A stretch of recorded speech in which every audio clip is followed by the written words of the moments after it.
আসসালামু আলাইকুম, সবাই কেমন আছেন? আজকে বানাবো নোয়াখালীর বিখ্যাত খোলাজা পিঠা। তো এই শুরুতেই আমি 2 কাপ গুঁড়ি নিয়েছি, তারপর দিয়ে দিলাম অল্প লবণ, তা হাত দিয়ে একটু ভালো করে মিশিয়ে নিয়েছি।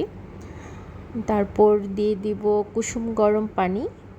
অবশ্যই কুসুম গরম পানিটা দেওয়ার চেষ্টা করবেন, এতে ব্যাটারটা ভালো হয়। তারপর আমি হাত দিয়ে ভালো করে মাখিয়ে নিয়েছি। দেখতে পাচ্ছেন আমি কিভাবে হাত দিয়ে মাখাচ্ছি, ওভাবে একটু ভালো করে মাখাতে হবে, তাহলে ব্যাটারটা ভালো হবে, পিঠাটাও সুন্দর হবে। আমি সেকেন্ডবার খোলাজা পিঠাটা বানাচ্ছি। আমাদের এলাকায় তেমন এই খোলাজা পিঠাটা বানায় না, ঈদের পর সাধারণত চালের রুটি বানায়। তো অনেকেই দেখলাম মাংসের সাথে খোলাজা পিঠাটা বানাচ্ছে, তাই আমিও আবার চেষ্টা করলাম। তো আমি আবার গরম পানি দিয়ে ভালো করে ব্যাটারটা বানাচ্ছিলাম। একটু ভালো করে মাখাতে হবে। তো এরকম হয়েছে। তারপর এটা আমি সাইডে রেখে আরেকটা বাটিতে 2টা ডিম নিয়েছি।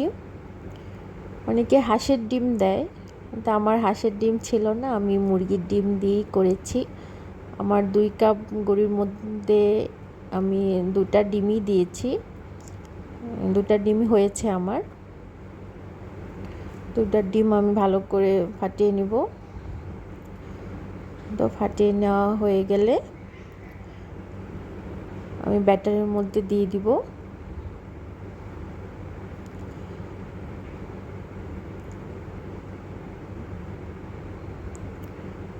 তো আমি ব্যাটারের মধ্যে দিয়ে ভালো করে মিশিয়ে নিব। তারপর ব্যাটারটা 30 মিনিটের জন্য রেস্টে রেখে দেব। এই যে আমার ব্যাটারটা এরকম হয়েছে, খুব বেশি পাতলাও হয়নি, আবার খুব বেশি ঘনও হয়নি, এরকম হয়েছে। তারপর রেখে দেব 30 মিনিটের জন্য।